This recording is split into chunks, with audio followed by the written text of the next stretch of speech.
رسول الله وعلى آله وصحبه ومن والاه ومن استنى بسنته واقتفى أثره واتبع هداه. My dear respected brothers and sisters, Assalamu alaikum wa rahmatullahi wa barakatuh, and welcome again to another beautiful meeting in this beautiful conference titled Invite to the Way of Your Lord with Wisdom and Good Speech, as is extracted from the ayah of the glorious Quran. And we are in our second part of the lecture with our beloved Shaykh Ariff Olla, Hafidhullah, and we are going through the book titled Iqtida' Sirat al-Mustaqim, following the straight path and staying away from everything that is diverted. And in it there's, as the Shaykh will explain, and has already explained, may Allah bless him, the important principles that are needed in regards to the kuffar and everything pertaining them, and sticking and following to the straight path. And this beautiful book is written by Shaykhul Islam ibn Taymiyah, one of the greatest scholars of this religion. So we advise that you all make notes and benefit and listen, because this is very suitable and very important for the young and for the old. So assalamu alaikum, we advise you that you listen attentively, and we would let the Shaykh speak. فليتفضل مشكورا مأجورا. Alhamdulillahi Rabbil Alameen, wassalatu wassalam ala Sayyid al-Mursaleen, Nabiina Muhammad wa ala alihi wa sahbihi ajma'in. Ask Allah to make this beneficial for us all, and may it be a cause of guidance to the straight path, so that we can assist ourselves and our families, our brothers and our sisters to stay on this straight path, and if they are not, to have at least some kind of insight as to why this religion is giving us honor. Picking up where we left off from, the Shaykh said that one of the reasons why imitating the kuffar or the path of misguidance is that it leads to the whole of the religion being corrupted, and it becomes corrupt in the aqidah, it becomes corrupt in the actions, because innovations become included into it. And it also promotes, when you start watering down the religion and start compromising, it also ends up promoting fisq, and it ends up promoting sins. And we see this on a daily basis. Nasheeds was the first step, then it became Islamic songs. And now there is no differentiation between what we class as normal music and Islamic entertainment. I don't know what they call it nowadays, but it's clear music, some of it, and some of it has a clear resemblance to the different types of music as well, unfortunately. So this is an example of what the Shaykh is saying, Fasad ad-Deen. And the reason why your religion becomes corrupted is when your niyyah becomes corrupted. When you stop seeking Allah's face and His pleasure, and wanting to follow the footstep and the sunnah of the Prophet ﷺ, then the niyyah becomes corrupted. And when the niyyah becomes corrupted, your knowledge becomes corrupted. And that's when the whole religion becomes corrupted. The niyyah, taratun fasad al-niyyah, wa taratun jahal, the Shaykh says. The Shaykh then continues to give another reason as to why imitating the way of Ashab al-Jahim is prohibited in the Sharia, is because they do not understand how to deal with ikhtilaf. And this is something which is very relevant in the Ummah and in our societies in England today. The Shaykh says, ikhtilaf fil aslu qisman. Difference of opinion are two types. Ikhtilaf al-tanawwa wa al-tadad. Difference of opinion which is tolerated, and sometimes this tolerated form of this difference of opinion is not really a difference of opinion. An example of this is well known in the books of tafsir. If you were to open a book of tafsir, I don't think you will find any mufassir saying the exact same as another mufassir from the Salaf. An example of this, when they said Sirat al-Mustaqim, what is Sirat al-Mustaqim? Some of them said it refers to the Quran, some of them said it refers to the Sunnah, some of them said it refers to Islam, some of them said it refers to following the righteous people, because the next ayah says Sirat al-Ladina an'amta alayhim, those people that you have guided. But is there a difference in the actual meaning?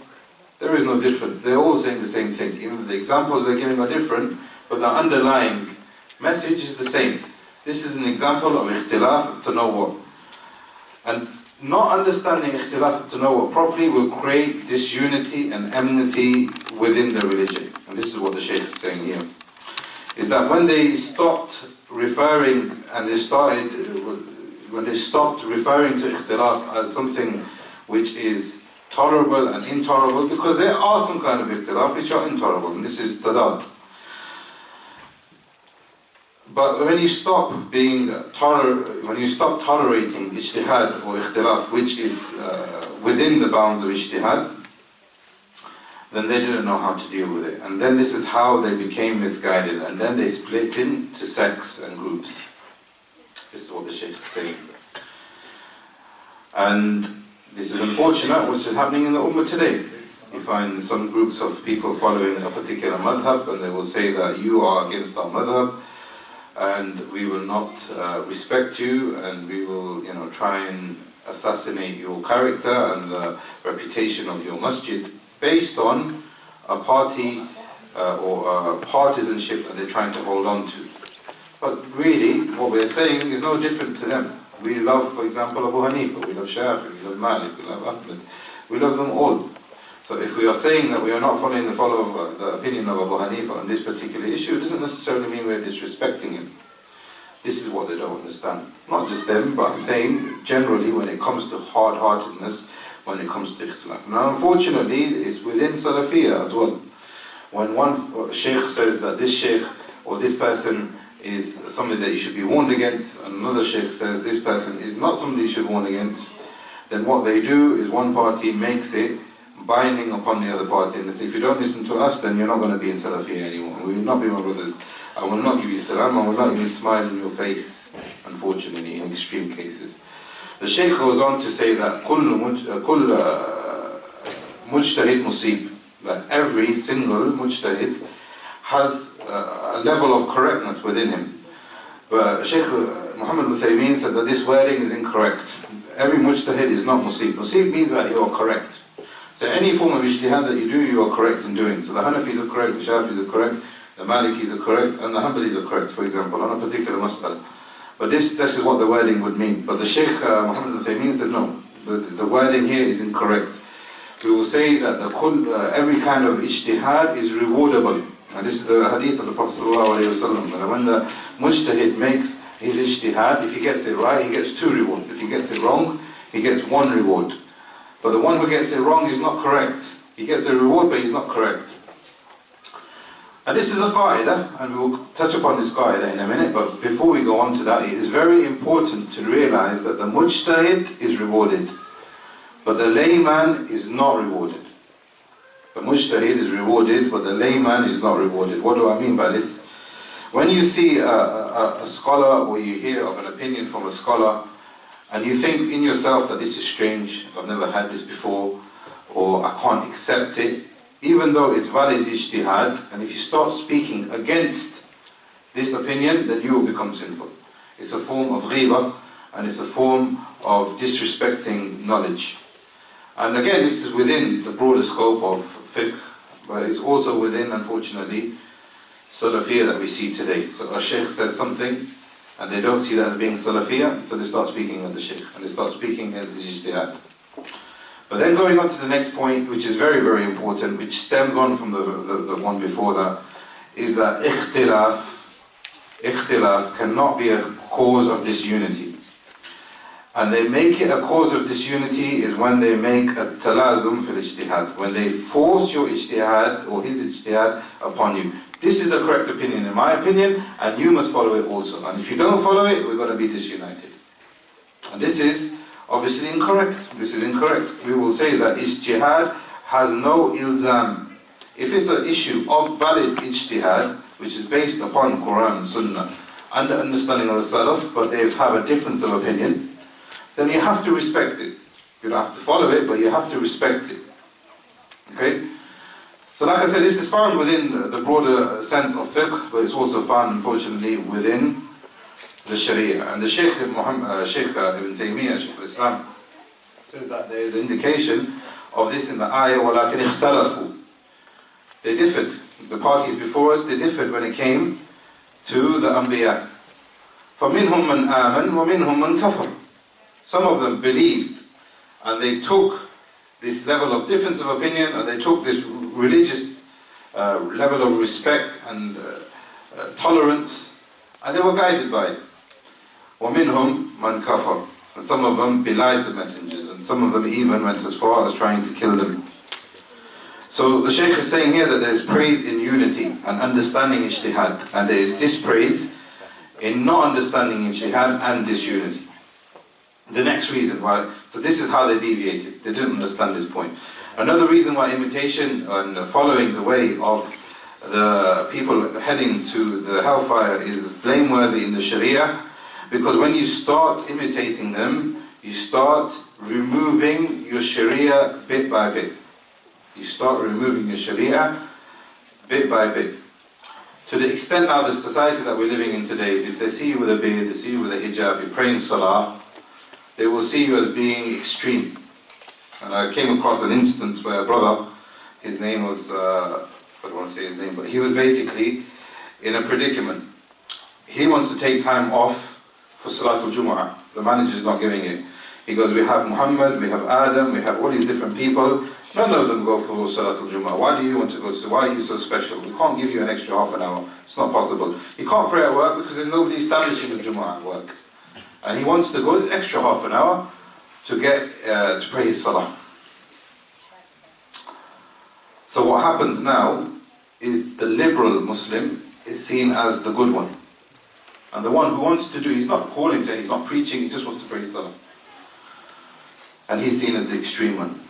And what is happening in society today is when they see people practicing the religion and they're following the religion properly, they will see that this is a form of extremism. And some of them even want to follow the haqq. They will say, I want to pray, I want to. But if it means I'm going to become a Wahhabi, if it means I'm going to be classed as Daesh or ISIS, if it means I'm going to be seen as being that step too far, then I don't want that. No, I don't want that. So then what they start doing is they start going backwards. They become liberal. So whenever you have extremism within society, this is Islamic, but not even Islamic. You have right-wing groups who are extreme. Then the only way that society can think that they can deal with this is they go through the opposite side and they become completely liberal. So this is the imbalance that you will find within society, and this is the imbalance that the Shaykh is saying that you will find in your religion. You will not find a balance if you start removing aspects of the Sharia. This is the haqq, this is the ummatun wasata, this is the sirat al-mustaqim. And he also said that if we start imitating the kuffar and we start removing bits of the religion, then what you will do is you will start removing tawbah. And this makes perfect sense. Why would you need to make tawbah when you have become liberal? I'm not doing anything wrong, I'm not praying Salatul Jumu'ah, why do I need to make tawbah? I'm still a Muslim. I don't need to make tawbah for not praying Salatul Jumu'ah because I have justified it within myself that Salatul Jumu'ah is not important to me anymore. And this is what happens. So the Shaykh says that they will start removing the abwab of tawbah also.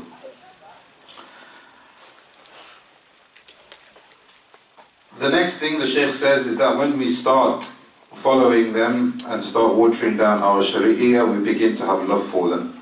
We begin to have love for them. موالاة والمودة وإن كان متعلقة بالقلب لكن مخالفة في الظاهر عون على مقاطعة الكافرين ومباينتهم.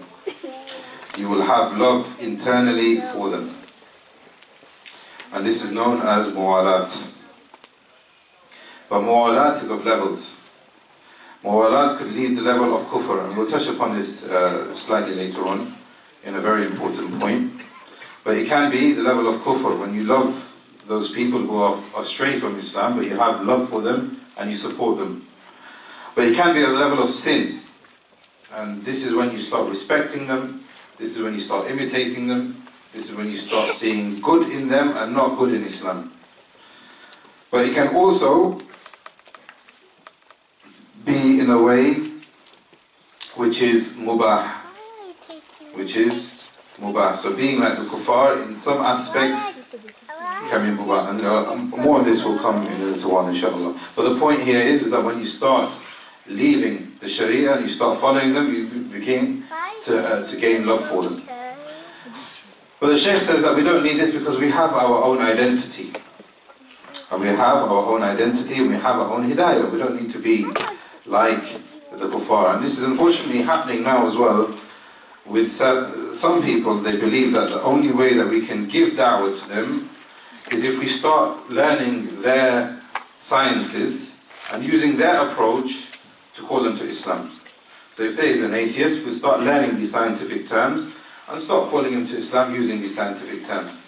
If a person is, any kind of field, what they feel is that they will need to learn these sciences and these types of knowledge in order for us to promote Islam. The Shaykh is saying we don't need that.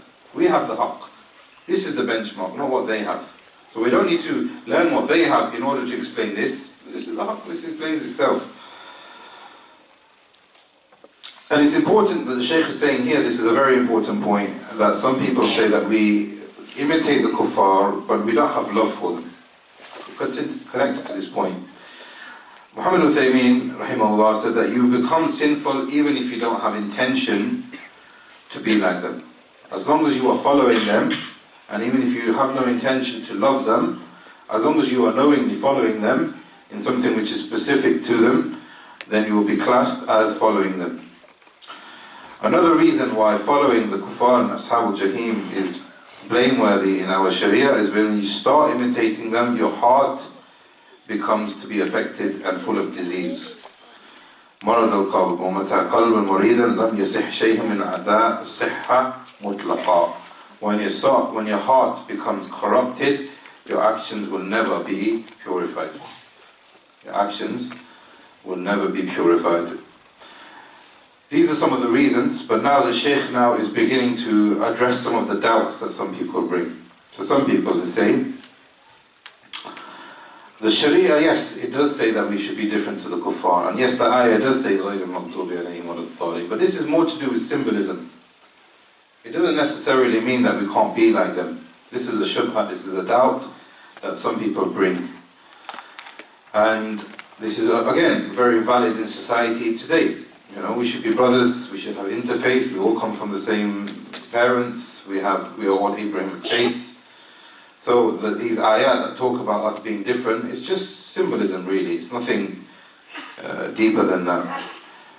Shaykhul Islam responds to them in two ways. He says the first thing is that the ayah is general, or these ayat and these adillah are all general. The evidences are general in its general sense.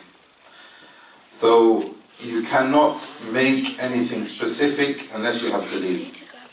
You can't make something specific until you have dalil.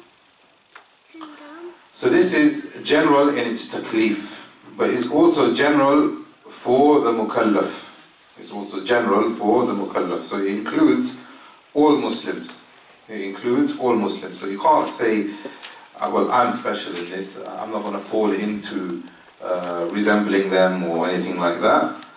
I don't have love for them. All of these reservations that you mentioned don't apply to me. The Shaykh is saying no, the texts are general, and the example that he gives is that if you're talking about the face, this includes the eyes, it includes the nose, includes everything connected to the face. You can't say somebody's face is like this, but then leave out the specifics. So he's saying when something in its generality, then we need to leave it in its generality.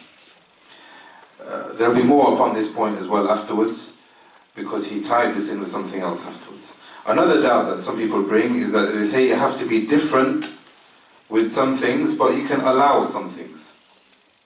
The tahreem, or the fact that we have to be different to them, is not unrestricted. Some things we can be like them, and there's no problem with that.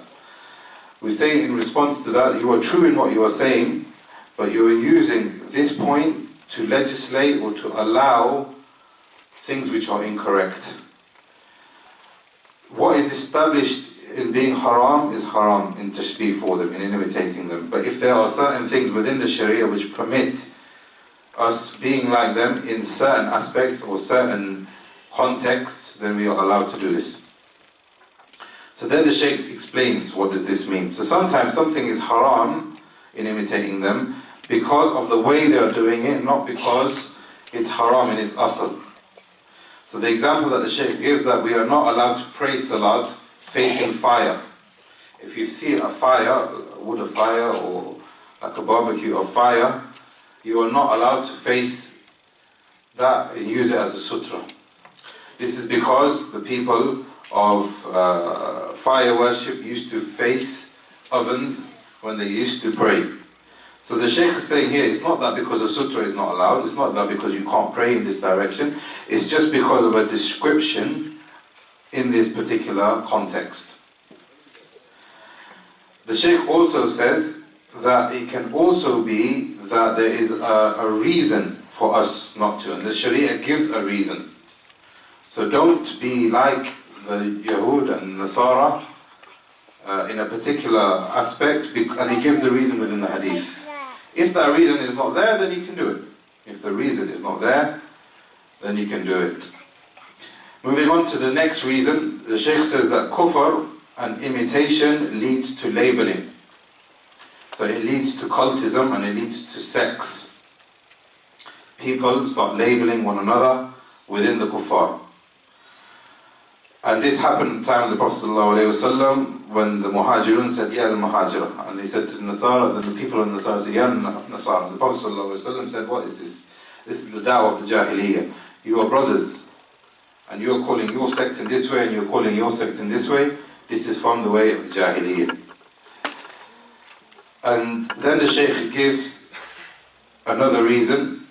He says that when we start following the way of those people who are misguided, we will be leaving some of the characteristics that Allah has given to those who have been guided. So Allah says that those people who are guided many times in the Quran, ulil albab, ulil nuha, ulaika humul muhtadun. There are different characteristics given to those people upon the Sirat al-Mustaqim. But those people who are not upon the Sirat al-Mustaqim, Allah gives them sifat also, Allah gives them characteristics also. So Allah says, Dalleen. Allah calls them Jahilin. Allah says about them, La yaqilun. Allah says about them, La yasma'un. They don't want to hear the guidance. So when we start following these paths which are other than Islam, you are leaving these characteristics that Allah has praised you with in following the Sirat al-Mustaqim. But then he has a very interesting point, and he says that when something is specific to the kuffar, so again we're talking about definitions here. The first part of the book is about definitions. So we're still talking about what is imitation and why, the reasons for imitation being something unprescribed in the religion of Islam. And he says that when something is specific to the kuffar, then this is what would be referred to as imitation. So if something is specific to the kuffar and they are living and amongst the Muslims, in the land of the Muslims, and this, when you see this person, you see that he is doing this particular action or wearing this particular garment, then you will immediately know that he's not a Muslim. Then doing that action would mean you are imitating them. But then Muhammad al-Uthaymeen says that if the Muslims are living in non-Muslim lands, just like us, and something that they are doing is not specific to them, something that they are doing is not specific to them, then this is not imitation. This is not imitation. This is why you'll find a lot of the fatwa going back 30, 40 years, they will say that wearing a shirt and trousers, the elders will probably know, wearing shirt and trousers is not halal, it's not permitted, it's haram because it's imitating the kuffar. But there were Muslims here 30, 40 years ago.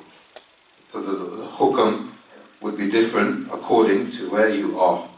And this has been stated by Imam Malik also, and explained further by Ibn Hajar in Fath al-Bari in the 10th volume, that if something is specific to them in the land of the Muslims, then we can't imitate them in this. But if you're in the land of the non-Muslims, and it's something which is not specific to them, then this is not imitation.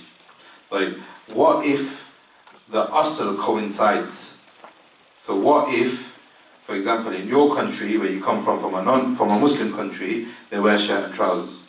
For example, Egypt, I think not many people officially wear thobes there. The official dress code within Parliament or in any formal paradigm, you'd wear shirt and trousers. That person wearing his shirt and trousers comes to a non-Muslim land. The asl is the same. They're wearing shirt and trousers here, he's wearing shirt and trousers in his Muslim country. In that situation, even if the asl coincide, then there is no tashbih. There is no tashbih. So if you see a person wearing shirt and trousers, immediately you think that this person is not Muslim, because he's not wearing the clothes of the Muslims.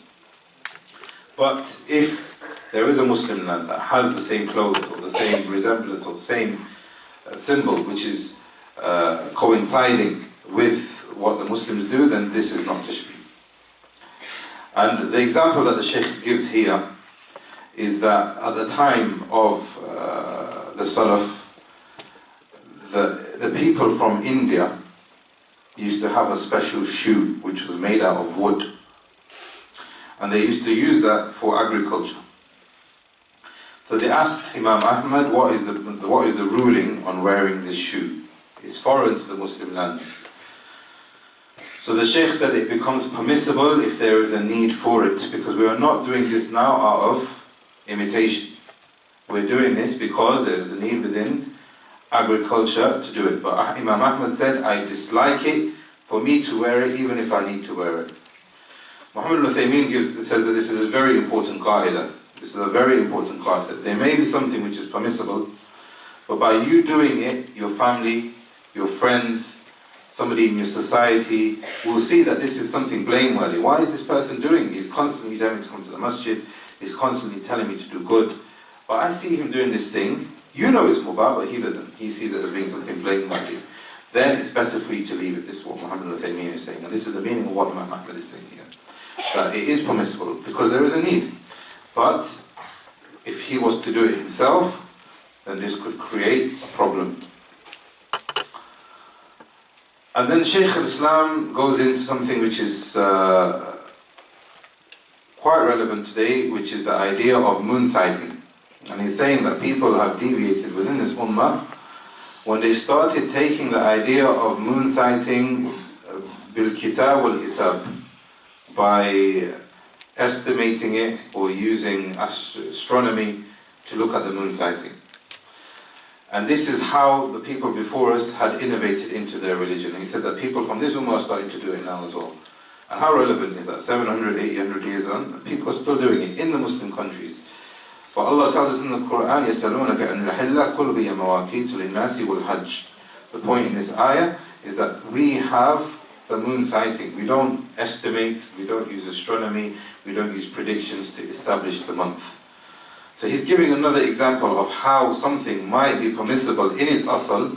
We both have moon sighting, but because of the way they are doing it, it becomes haram. Another example which I found in Saudi Arabia, and I thought I'd mention it here, I'm not sure if it is relevant in the UK, but you find some of the Qur'an, they will make the salah very lengthy. So you go to pray Salatul Isha, and he will pray maybe 2 or 3 sides in the first rak'ah and 2 or 3 sides in the second rak'ah, which is good. I mean, if it's something which doesn't conflict with the adat, then you are reminding the people of the ayat of Allah. However, what the Yahud and Nasara did is when they used to stand, they used to make it long, and when they used to make ruku', وَيُخَفِّفُ الرُّكُوعَ السُّجُودَ وَالِاِعْتِدَالِ كما كان. So now what they used to do is they used to make the ruku' and the sujood disproportionate to the standing. So they stand for a very long time, but then the rest of salah is very quick. But the Prophet ﷺ used to give each stage its due right. So he used to stand according to however he thought would be long enough for himself, he was praying alone, or the congregation could hack. And then the ruku' would be as long, not as long as he stood, but proportionate to the length. This is something that some of the people don't understand so well either, and this is what Uthaymeen is saying, that if they think that the ruku' has to be, the ayah that he's prayed is 10 ayahs, then the ruku' has to be 10 ayahs long as well. That's not what it means. If 10 ayahs means that it's not very long, then the ruku' will not be very long. If you pray one whole surah, Baqarah, while you're standing in one rak'ah, then the ruku' would have to be long. This is the sunnah of the Prophet. Sunnah, I mean, not something which is binding, but this is how some of the imitation has introduced even to the salah. So Shaykhul Islam goes on to talk about and say that we have our sunnah, we don't need to imitate them in their sunnah. And the Prophet ﷺ said, "Sallu kama ra'aytumuni usalli." This is the sunnah of the Prophet ﷺ, and this is sufficient for us. We don't need to follow them in their awsaf, in their description. We don't need to use the fire as a sutra. We don't need to use astronomy to establish the moon sighting. However, if there is a need, then wooden sandals would be permissible, shirt and trousers, etc. Another reason why imitation is haram, because it leads to extreme ideas within worship. It leads to extreme ideas within worship. تشدد في الدين بزيادة عن المشروع. The Prophet ﷺ said, لا تشددوا أنفسكم. Don't make things hard upon yourself. And the example is that they created monks and monasteries. And then they became binding. They had to do it. They made it binding upon themselves. I'm not going to have relations. I'm not going to get married. I'm going to wear wool. I'm not going to eat nice clothes. And what's happened today? You see the most amount of filth happening within these monasteries. Because they can't hack it. They can't hack it. They made life difficult for themselves. And this is not from the religion of Islam. But an example that the Shaykh gives within the Ummah today, muwaswisin fi tahara. Those people who have waswasa in tahara.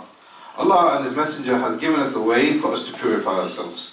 But unfortunately, through our own waswasa, what we allow the shaitan to attack us with, and through our own level of ignorance and negligence, we are continually fighting a battle through tahara. And to the extent that I know more than one person has stopped praying totally because they feel that they are constantly impure. Now the ahkam is quite clear. Even if you are completely impure all the time, and it comes out all the time, there are ahkam for it. But waswasa, I know one person, I've seen him literally do wudu 3 times. He's finished his wudu and he's gone back and he's sitting in the same again, got up, he starts doing wudu again. Practicing by the big beard, prays salah, studies in the jamia. Waswasa. And the Shaykh is saying here, when you start introducing new things, you start making things hard for yourself, waswas will come. The deen is easy. You don't need to do wudu 3 times. You can see for yourself that you're doing wudu 3 times. You don't need to do that. Another reason why imitation of Ashab al-Jahim is prohibited in the religion of Islam is when you start going into extreme, you end up losing the hikmah of the worship. You end up losing the hikmah of that actual worship that you are trying to do. So when you're trying to be chaste, which is very noble, but when they start become celibate and say, I'm not going to get married ever, you've gone into extreme. And the hikmah of chastity is gone. The hikmah of chastity is that you reserve yourself for your family. But they've lost it completely now. So the conclusion given to the reasons as to why it's hard is because the Shaykh says, أَصَابَهُمْ قَسْوَةً عَنْ ذِكْرِ اللَّهِ. Why is imitating haram after all of what we've just said? Their hearts have become hard. They become diverted from the hidayah of Allah. The Shaykh goes on to another fasl. He says, في ذكر فوائد خطبة عظيمة في يوم عرفة. The Prophet ﷺ said in the Yawm Arafah, كل شيء من أمر جاهلية تحت قدمي موضوع. That everything under my feet from the Jahiliyyah is completely annulled. Nothing is by this after Makkah has been liberated and is now in the lands of the Muslims. When he went to Arafah, this is his final khutbah in Makkah, he said everything connected to Jahiliyyah is completely eradicated. So the Shaykh has brought a chapter based on this statement. And the Shaykh is saying here that Islam has come, the whole point of Islam came to eradicate Jahiliyyah. And this was the conclusion of his Risalah. 23 years he strove hard to remove this Jahiliyyah. So this is why one of the reasons why we can't go back to it. And some of the ulama said that when the time of Isa, after the time of Isa, there was khayr. But the longer the distance people went away from Isa's time, the more darkness came in. To the extent that there was complete darkness.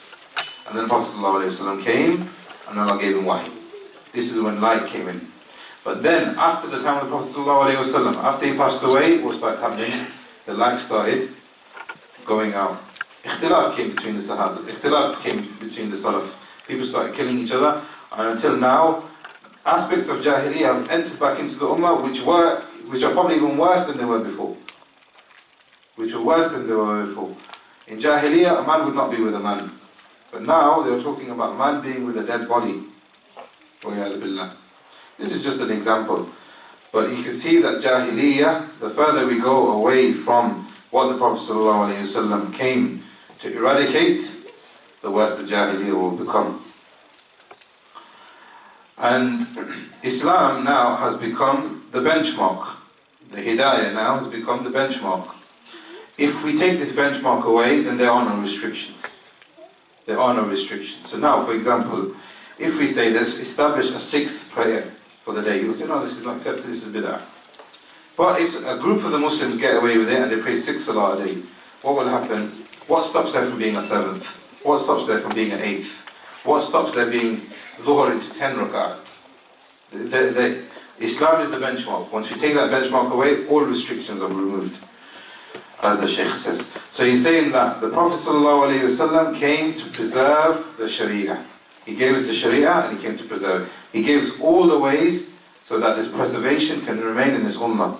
And by injecting bid'ah and injecting imitation, then this is when we leave the Sharia, and this is when we leave the Sirat al-Mustaqim. And the Shaykh continues to say, فَكَيْفَ إِذَا جَمَعَتْ وَصْفَيْنِ. How is it if bid'ah and imitation are both being injected at the same time?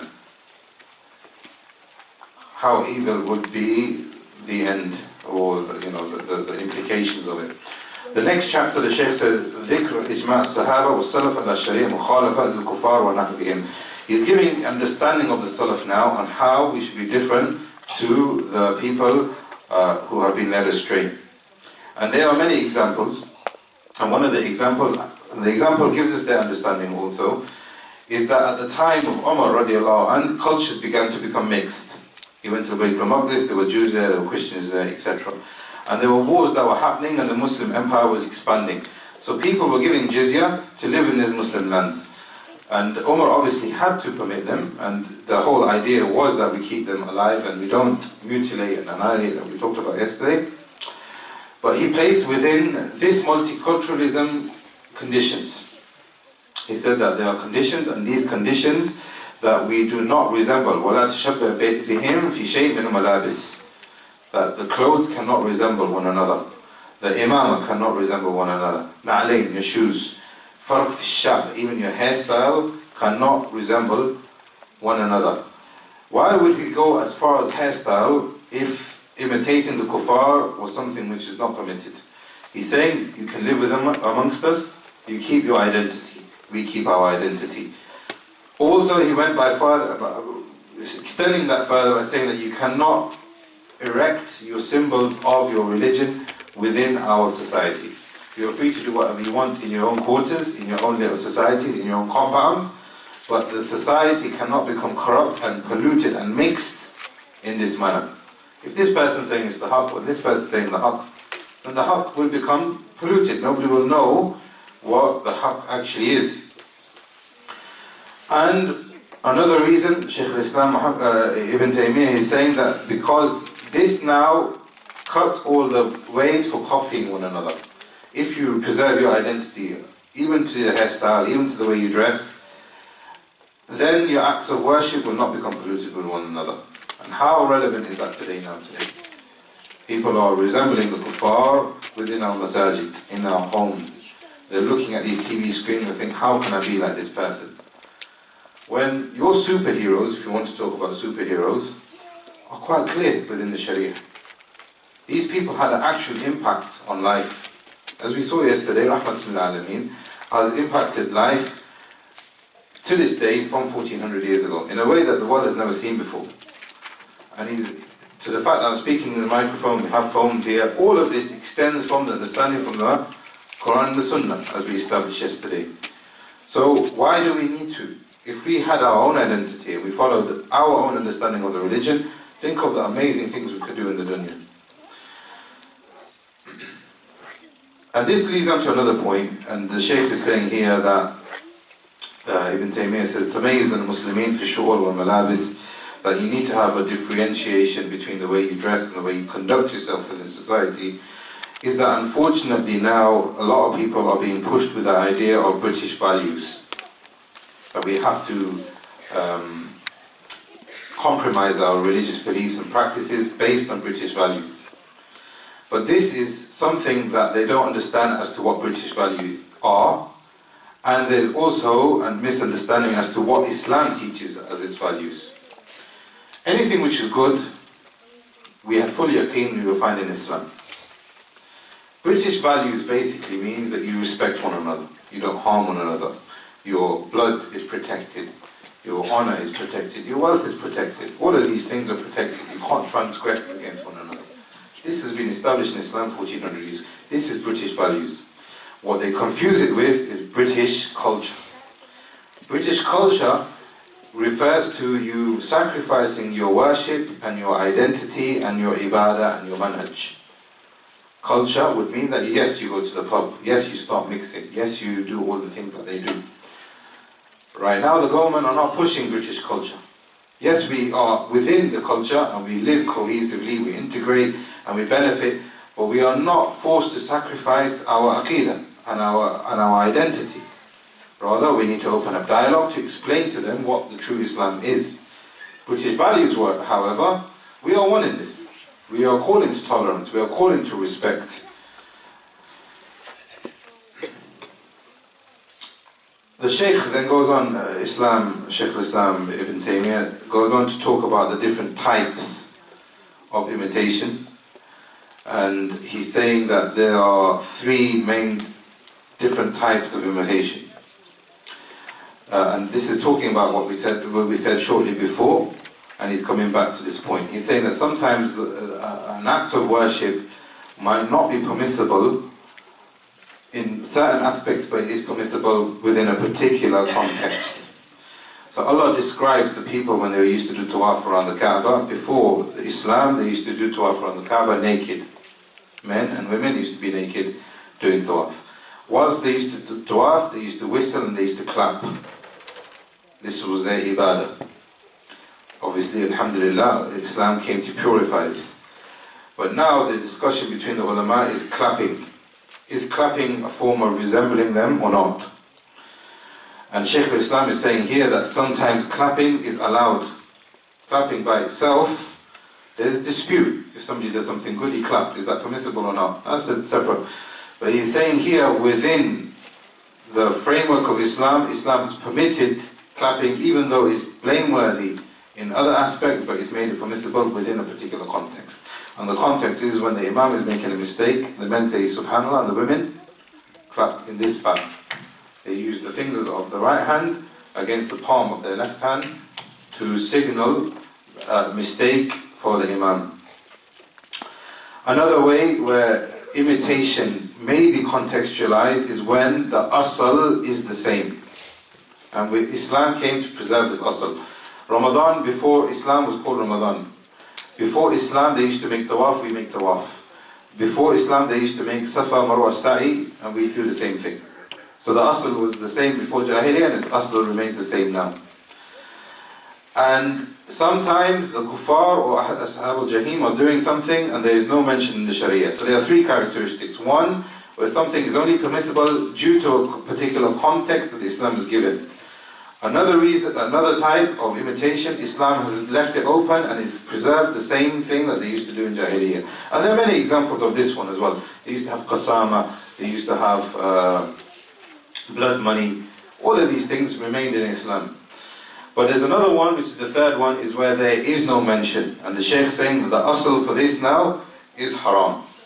The asl is haram to imitating them. And the reason for this is because it blocks the means to what we've said before. If we say that the asl, the origin of imitating the kuffar is not haram, they can do whatever they do, then you're going to fall into what they did before. And he gives the dalil for this is where Umar radiallahu anh, he, out of the siyasa, the politics and the hikmah that he had, is that when he saw Muslims started taking graves or places as venerating places, that they go to this particular place to worship Allah in that particular place because they think that particular place has some kind of virtue connected to it, he destroyed it. This is the siyasa. Because he knew that number three, this is the asl. There is no precedence in the Sharia. There is no contextualized reason why they should be doing this. So it goes back to number three, which is the asl, which is haram. And then the Shaykhul Islam goes on to give ijma' of the Salaf, which is scholarly consensus. There was no difference of opinion from the madahib and even before the madahib that imitation is haram. Copying them is haram. And he gives examples. For example, in the madhab of the Malikiyah, they say that it's makruh for you not to work on the day of Jumu'ah. To take Jumu'ah as a day off is makruh in the Maliki madhab. Why? Because this will be resembling the Yahud who took Saturday off as a day of relaxation. Another example from the Salaf, Imam al-Shafi'i said that it is not allowed for us to have the same slogans and the same banners or the same uniform, so to speak. So if your masjid looks like the masjid of Ahl al-Bid'ah, this is not permissible. Why? Because this is the tashbih of those people who are being led astray. This is in his madhab. Imam Malik said that it is not allowed, and this is very interesting here, and I had a discussion on this particular issue with Shaykh Salih Sadlan at length once, Allah yarham, that we are not allowed to use the same technical terminologies that the kuffar use. So when Imam Ahmad said, so when they are using a particular word for a month, then we are not allowed to do that. So January is not January, February is not February, March is not March. Which is worse for us now, Monday. You know why Monday is called Monday? You know the origin of Monday? Yes, it's the day when they used to worship the moon. Moon's day, Monday. Tuesday, I'm not sure. Thursday, what do you think Thursday is? Yes? Yes, connected to Thor. Yes? So these are the days that are connected. Saturday is connected to Sabt. So there are other examples as well. When you say fortune, when you say good luck, what does good luck actually mean? It comes from the Greek, or I think the Latin, of fortune. And fortune means that qadr is not in your hands. Qadr is dictated for you by nature and the gods, for example. This is in our language. We can't run away from this. And Shaykh Salih Sadlan says you're not allowed to use it. You can't call Monday Monday, you can't call Thursday Thursday, you can't say luck. And I was having a discussion with him, and he was bringing things from Kitab al-Tawheed. You'll find in Kitab al-Tawheed that we have to remove every form of shirk, even in wording. But I said to the Shaykh, there is no alternative. But he said, no, the asl is the same. If the asl means this is the day that you worship the moon, then this is the asl. And if it's connected to that still, even if people are not using it that way, so maybe something we can refer back to the scholars, but in his opinion, he was saying that this is not permitted. This is what Imam Ahmad is saying. The point here Imam Ahmad is saying is that when they're using these words, it is not permissible for us to imitate them. So this is an example of Shaykhul Islam bringing ijma', an example of fiqh, of how we are not allowed to imitate the kuffar and ashab al-jahim. And then he brings a chapter which is very relevant, and I think you will find this very interesting. He says, Amar bil mukhalafa ash-shayateen. If we are not allowed to imitate the kuffar and ashab al-jahim, then what about the shayateen? Obviously, it's much worse.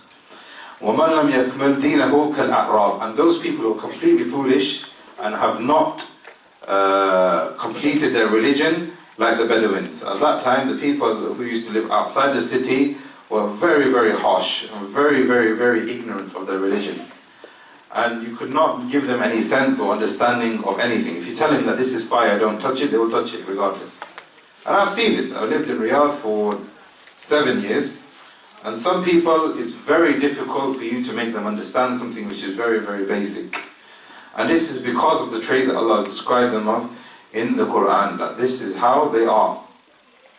So what is the ruling on imitating the foolish people and the shayateen? And the Shaykh obviously brings dalil to say that it is not permissible, and one of the things that we find in the Sharia is eating with your left hand, because this is how a shaitan eats. And it is not permissible for us to imitate evil doers and ignorant, foolish doers. Now within the Sharia, there's an incident that happened with the Prophet ﷺ after he liberated Makkah. After Fath Makkah, he sent Khalid bin Walid to destroy the idol of Uzza. To destroy the idol of Uzza. he sent Khalid bin Walid because the idol of Uzza was one of their biggest idols. It was something that they had a lot of pride in. Now, they defended Uzza, they loved Uzza, and he said that you're going to go to Uzza and you're going to see a lot of resistance. This mission for you now is going to be a mission where there is going to be something physical, perhaps. This is what I'm telling you, Khalid bin Walid, Shaykhul Islam. So he went there, and Uzza was a tree. He didn't know what he was going to expect. And he went there, he saw a tree. And there were voices coming out from the tree. People were talking from the tree. And he described that, this is well known in the books of the Seerah. He went to that place and he saw black women who were naked, and they were around the tree, moving in ways that he described. Khalid bin Walid, may Allah be pleased with him, annihilated everything that was there.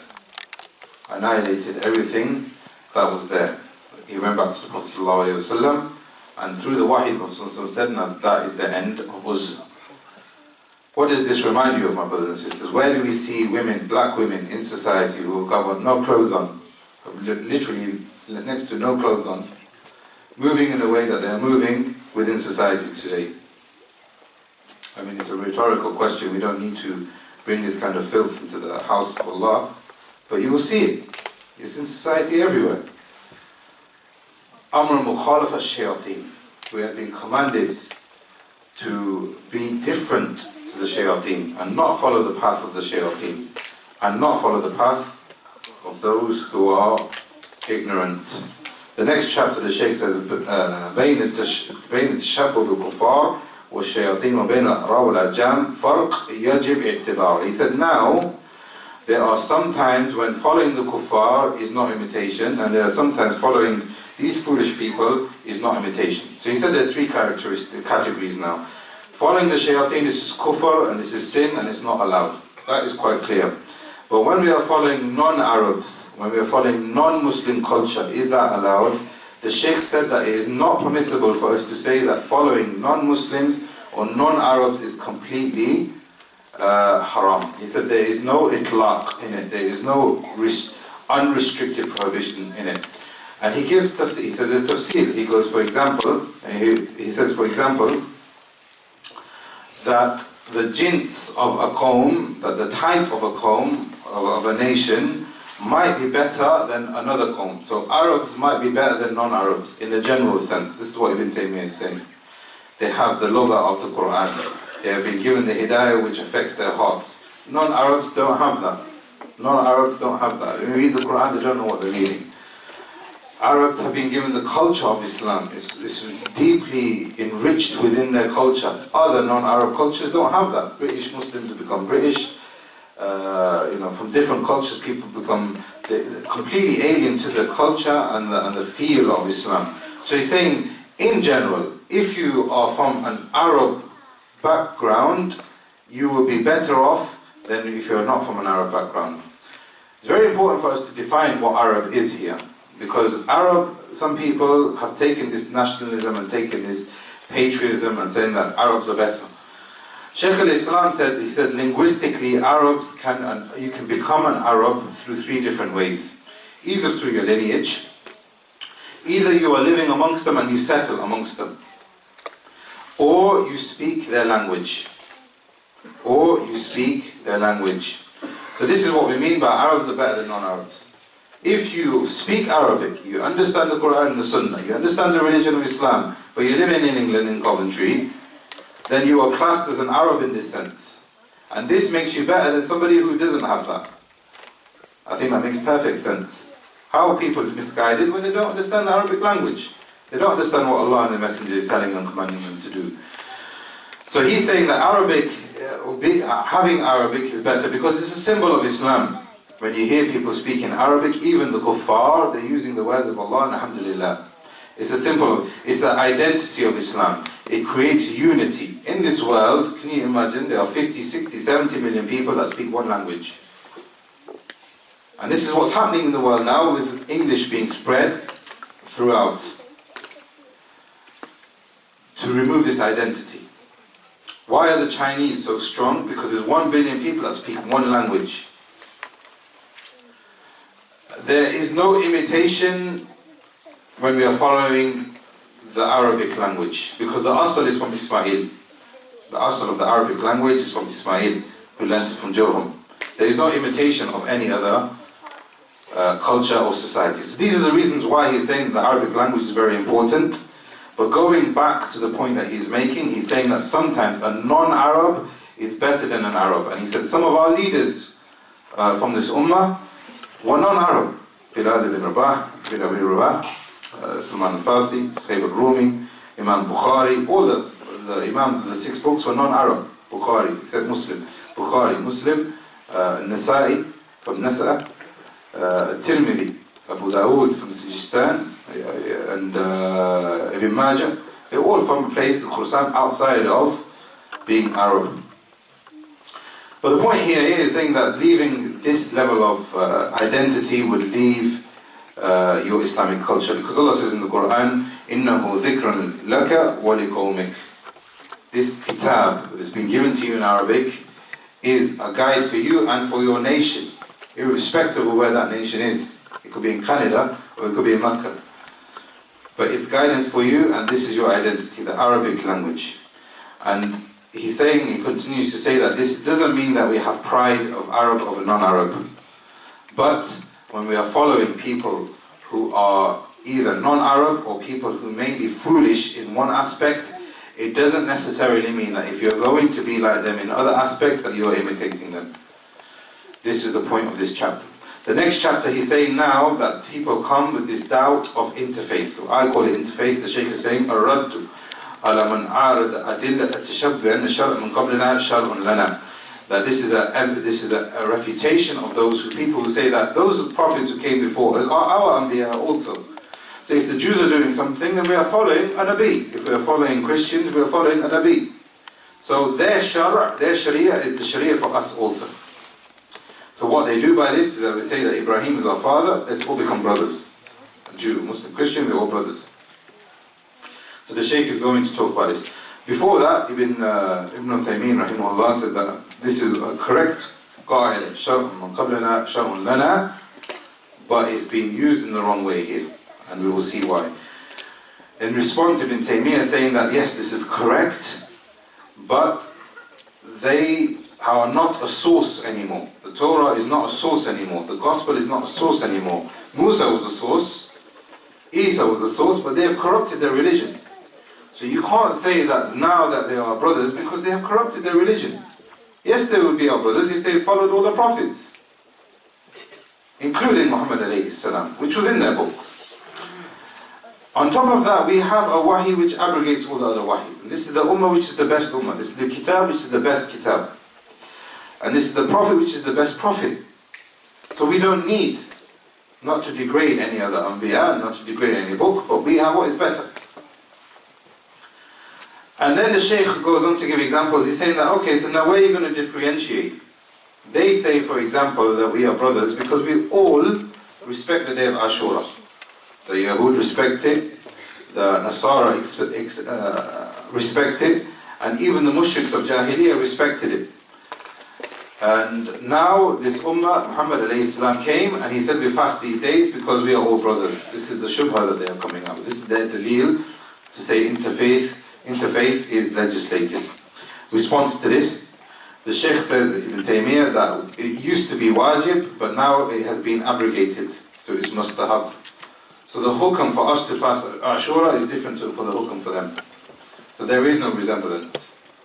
It's not wajib for you to fast Ashura. Also, he's saying now that the revelation has stopped. So if you're going to you can't make qiyas, you can't make an analogy with them fasting on Ashura or us fasting on Ashura and say that it's broadly accepted within all aspects of the religion. You can't say that Christians are brothers in every sense. The wahi has stopped.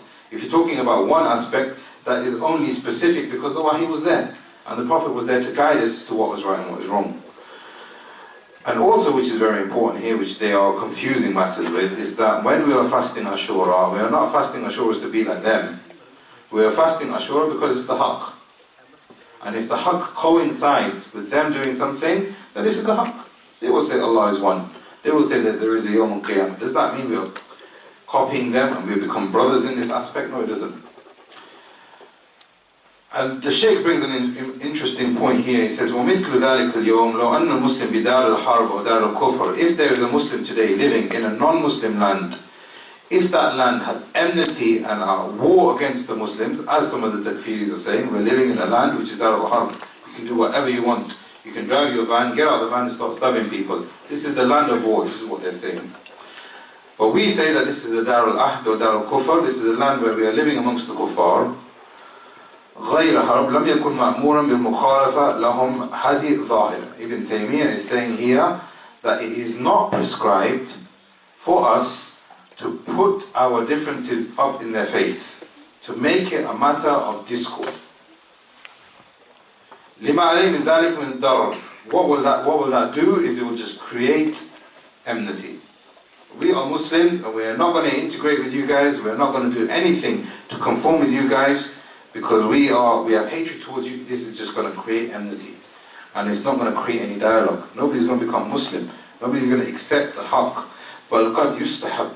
Rather, it is recommended. Or yajib. Sometimes it is an obligation. Sometimes it could be an individual obligation for you, للرجل أن يشاركهم أحيانا في هديهم الظاهر.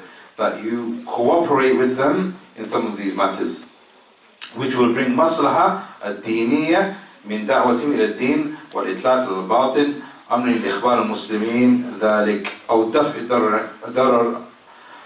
ضررهم عن المسلمين.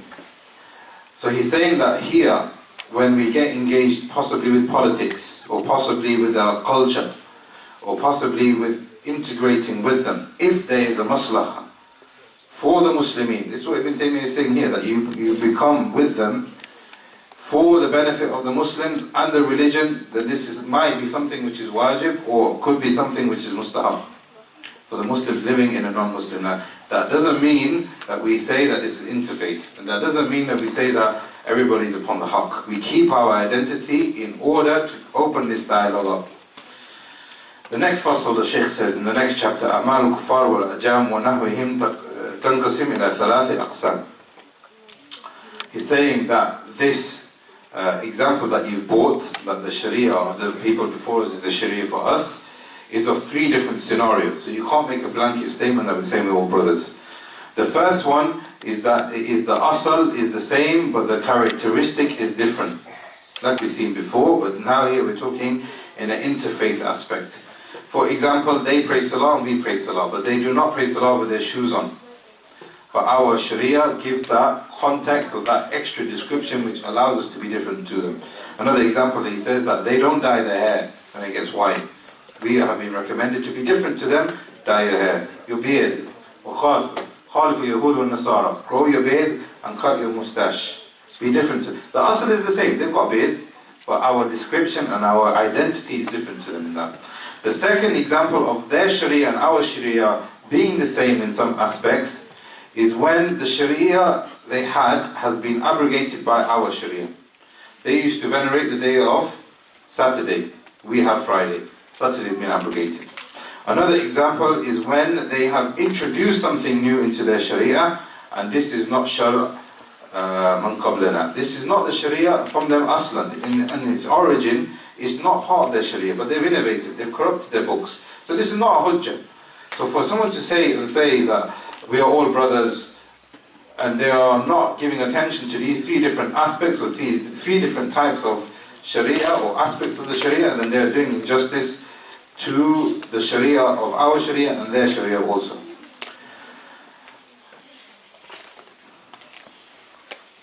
Now the Shaykh is moving on to the final part of the book, and we're here, he's going to talk about festivals of the kuffar. And this is how he is tying it in with the two Sharias being similar. They have a Sharia, we have a Sharia. They have Iyad, they have Eid, we have Eid. But it's different. So he's saying now that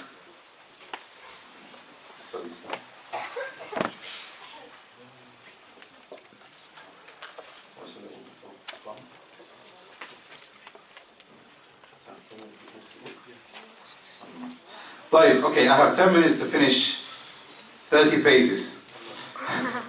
طيب, the Shaykh begins to say that they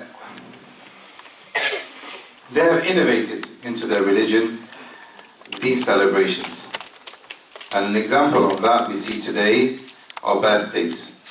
Birthdays were rejected from their own leaders at that time.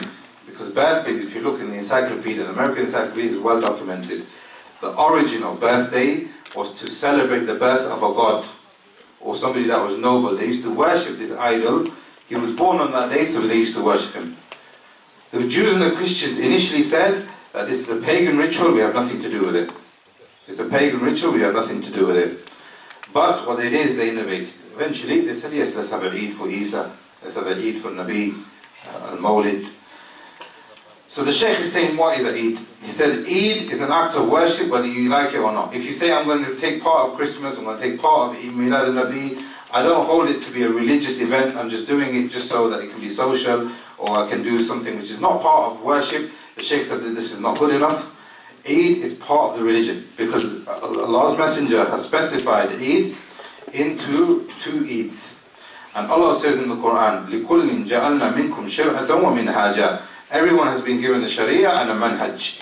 The ulama of tafsir have said that this refers to festivals. Every ummah has been given this festival. So if you are practicing a festival of somebody else, then you are resembling them, whether you like it or not. This is going back to the point that we said before. If you claim that I'm trying to be like them, but I have no intention to be like them, then you're imitating them. Whether you claim that this is your niyyah or not. And then the Shaykh goes on to say, لا يجوز شهود أعياد نصارى ويهود. He said that is ijma of the ulama that we are not allowed